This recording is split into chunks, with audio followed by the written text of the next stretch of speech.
Welcome,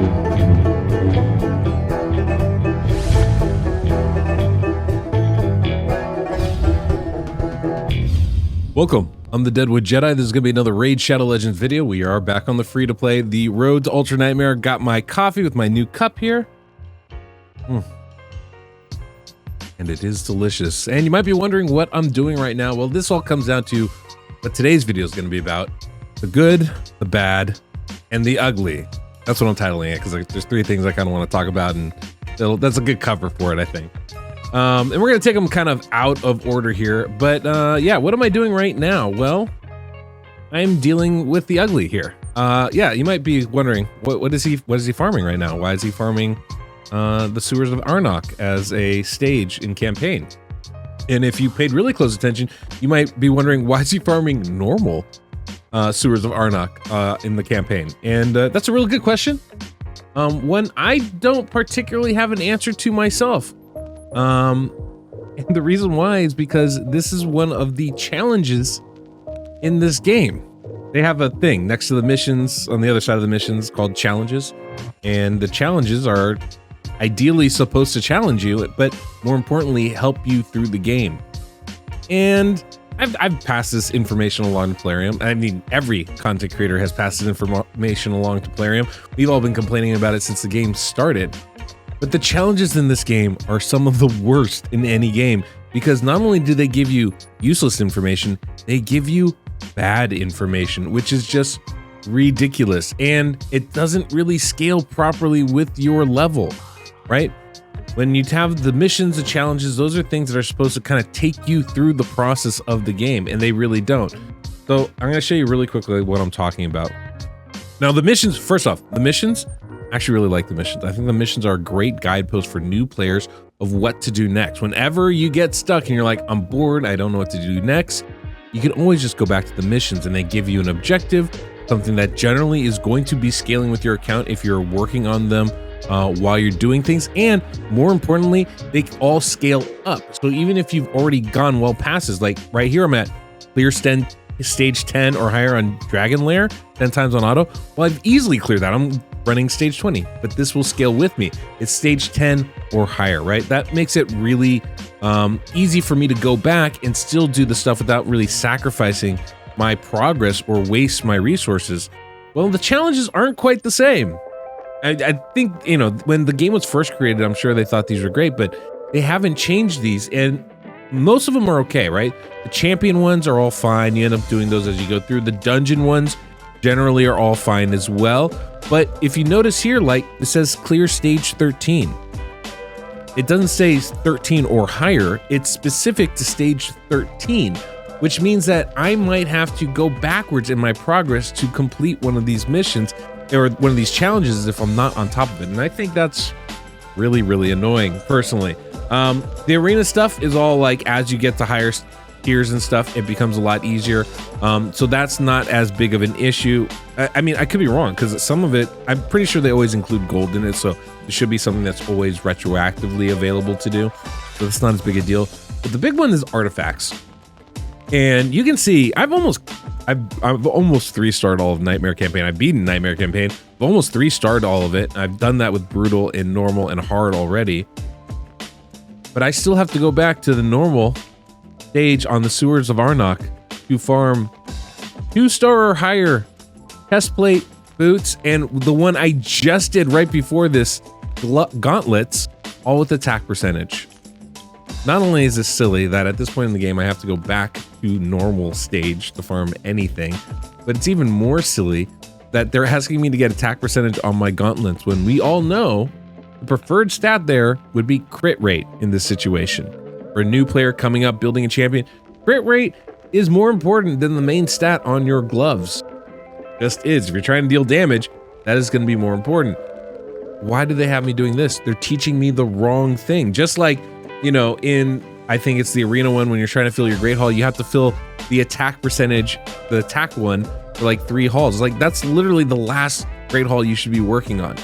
But again, these are things that they have us do. So that's my frustration right now. It's my frustration because every so often, about every week, I go, oh, I should just go back and finish this. Look, there's a nice rare book. I bet the next I've done part 6 of 10. There's Lego books in here or Epic books or something waiting for me, but I can't get to it because I can't beat these things.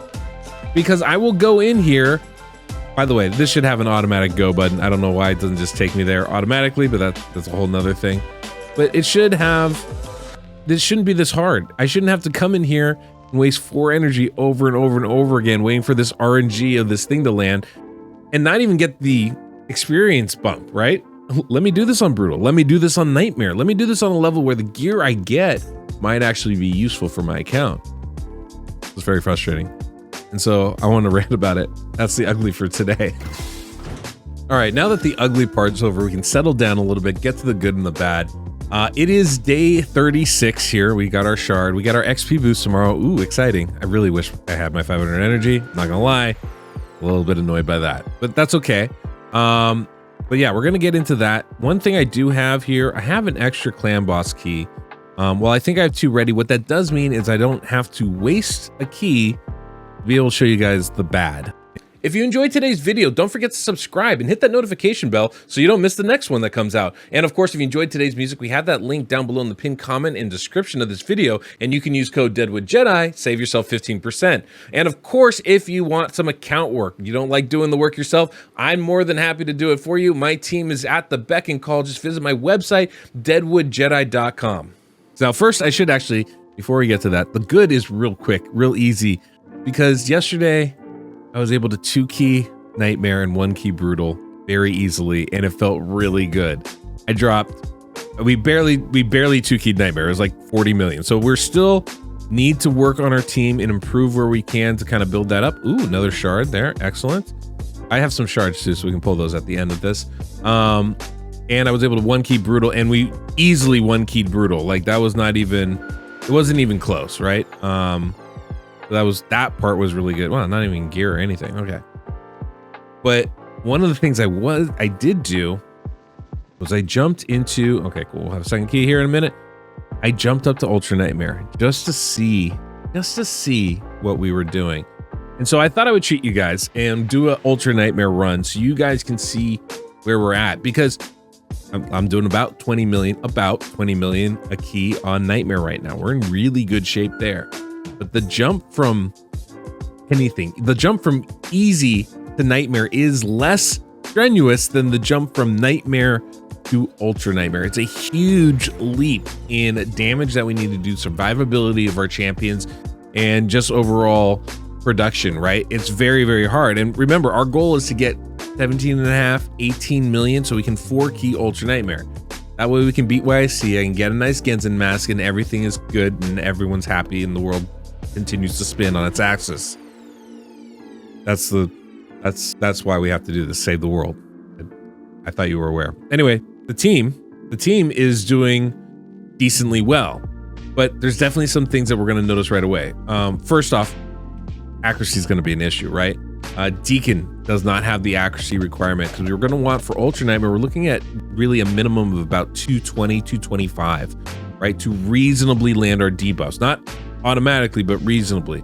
The only person that has it on this team is Venomage, and Venomage is the most important person to have it, but that means we're not getting the leech from Deacon, and we're definitely not getting the Brimstone from Rhonda. Now, it's not like she won't ever land it. There's always a 3% chance, no matter your accuracy. Even if you have 0 accuracy and the opponent has 1,000 resistance, there's always a 3% chance of landing your debuff. So that's never going to be an issue. The thing is, we want more than a 3% chance, right? And you can see we're not landing Brimstone at all, and that's a significant damage boost for our team. It's not to say that it's going to be, not going to, take us from a 3-key to a 2-key, but what it will do is maybe push us from those last couple million that we need to be able to get to the numbers that we're looking for. As it is, I think we're going to be probably considerably below that point, so we might not even have to worry about that part of it. But that is something that we need to consider as far as how we're progressing. The other part is obviously our defense levels, right? Generally, defense and HP levels. When I first started, I would always, and when I did takeovers, because now we do mostly unkillable teams. So almost everybody that comes to me to help me remake their team does an unkillable team, which is fine. If you have the champions for that, it's way easier, way less gear intensive, and your damage potential is generally going to be higher. But when I used to do more traditional team takeovers, it was always a challenge because not only did you want to have at least 3,000 defense, but you also wanted to have about 34,000 HP. That was just to really kind of survive for a decent amount of time. On top of that, you want to make sure you have increased defense, you have ally protection. Because as we watch this run, one of the things I want you to kind of focus on as we start getting through it, it's going to get harder and harder and harder. Right about, I would imagine about turn 20, we're probably going to end up dying on this run, right? And right about now, this wave here, right after turn 12, the AoE hits become really hard. And you're going to see a distinct difference between those champions that have increased defense on and those champions that don't. Deacon doesn't. Look at that. He's taking almost twice as much damage as everybody else. And so that's a huge thing, not to mention the ally protection on top of that Jareg brings. This is why when I talk about my team, I keep going on and on about having a buff extender, right? Rhonda almost died on that last hit there. Now, the interesting thing I'm finding, we have plenty of healing, right? I don't think we even need Deacon on this team to survive because not only do we have the leech, but Jareg gives us that passive healing. Elva gives it that passive healing. There's a lot of good healing going on in this team. That's not the issue. The biggest issue is making sure that we keep decreased attack up, which Venomage is doing a good job of, but also the fact that we have way lower defense than we need for this team, and our increased defense buff and our ally protection buff aren't on for the full fight. If I can fix that, we have a much better chance of surviving. Look at that. Turn 17, I'm gonna pause it here. Turn 17, 8 million damage, everybody just got wiped. We didn't have decreased attack up. I think that's pretty much the reason why. I think that's what happened. But regardless, that was a massive blow for our team right there, right? At this point, well, we have no chance of surviving, but we'll see. You know, the stun, we can survive the stun. That's not an issue. But this next AoE is definitely going to be wiping us out here, and there's just no two ways about it. Boom. Elva survived. I don't know how she survived, but she did. That's great. I could bring Venomage back in. He's probably my best damage dealer at this point, right? But again, we're going to be too slow. There's not going to be really any chance for us to survive this thing. And he's going to get wiped. They're both going to get wiped. 8 million damage. That's kind of where we end up, right? So this is why this is the bad. We are a long ways from getting where we need to. Like a long way. So how do we get there? That's the big challenge, right? I'm going to need to make sure that we can have that ally protection from Jareg up for the full fight, that we can have increased defense on these champs for the full fight, and that I get their defense levels up to a reasonable spot. To give you an idea of what I mean by a reasonable spot, we should look at where they're at now, right? So if we look at Rhonda here, 2,000 defense, 28,000 HP, both these numbers are just way too low. But if I could get her another 3,000 defense or 1,000 defense, we'd be able to survive a considerably longer time. And I'd feel a lot more confident about her, you know, surviving in this comp in general. Now she has a base defense of 1,000, so it's not like a crazy thing to ask for. But what it does mean is I'd probably be sacrificing her attack percentage chest. So until I get Gembo or Dahi into a position to be the nuker for my arena teams, Rhonda's probably going to be a little bit squishy. Yeah, now one squishy champion I can handle, right? Because she does a lot of damage. The question is, can I have two squishy champions or not? And I don't think so. My Venomage here, right? We're starting to build up Venomage. Venomage is starting to get to a decent spot. 2,600 defense, 31,000 HP. And yet, did he survive any? Did she survive any longer than Rhonda did? No, did not. It's not, you know, that's only a part of the issue. The other issue is having the buffs that we're getting from Jareg here, which is so very crucial. You know, Jareg's in pretty good shape, right? 54k HP, 3,000 defense. Like, this is decent for the level I'm at right now. I'm very happy with that, but we're not keeping our protection up long enough, so we're not surviving long enough to get the damage output that we really need. Adding accuracy to Rhonda to get the Brimstone will definitely do wonders for our team, but it's not enough by itself. And so we're going to need to supplement that with the right protection, especially the increased defense buff. That turns that 3,000 defense we have into, because it's a 60% buff, into like 4,800 defense, which means we're mitigating like an extra 15% of the damage coming in or something very sizable like that, right? And so getting him in maybe like a reflex set is like the ideas we've been having. This is kind of the thing I want to do, bringing in that buff extender. These are things that I think would actually help a lot in our survivability of our team. So that's kind of what's going on here. That's where we're at. So that's it. That's the good, the bad, and the ugly. The good, we're 2 King Nightmare. We're 1 King Brutal. I have a spare key to throw around. I can toss in the Ultra Nightmare to showcase for you guys like I did today, or I can toss it into hard and maybe get an extra couple chests. That probably won't give me anything useful, but hey, you know, it's extra couple chests. These are the good things, right? The bad is that we're just still a long ways away from Ultra Nightmare. And so we got some work to do on that count. So we're gonna be working on it. We're gonna be going towards it. Oh yeah, I got 3 shards. It's YOLO time. Let's pull some shards. I can't. Why am I YOLOing everything? Can't help it. Okay, Flailer. Cool. Not. Yeah, no, it's another rare champion that's not especially special. That's fine. All right, cool. Fury Stoker, sure. Don't care about that either, but that's fine. Okay, all rares today. Sounds great. Skullsworn, cool. Get another one of those. No problem. Actually, I do need Skullsworn. I fed a couple, but I do need one to eventually do the relic keep. Oh no, I don't need one for that. I don't know why. Why do I need? Do I need them? Do I need them? Oh, I need them for this. Yeah, to get torture helm, to get rosin. So that is in the offing. Oh my god. I just realized, you guys want to see the real ugly? Let me show you guys the real ugly. Remember Broadma? I don't know if you were there when I was pulling shards with YC. I was all excited. I was like, oh, look, I got this champion I need for the fusion, right? Or, oh, it wasn't even that champion. It was this one. Oh, god darn it. Clicking all around the place. So I was like, okay, I got this champion I needed for the fusion, right? Yay! I forgot that I was buying the fragments in the shop. Yay! So I'm an idiot. Basically what that means. I'm a dum-dum. Cool, go me. Anyway, that's about it.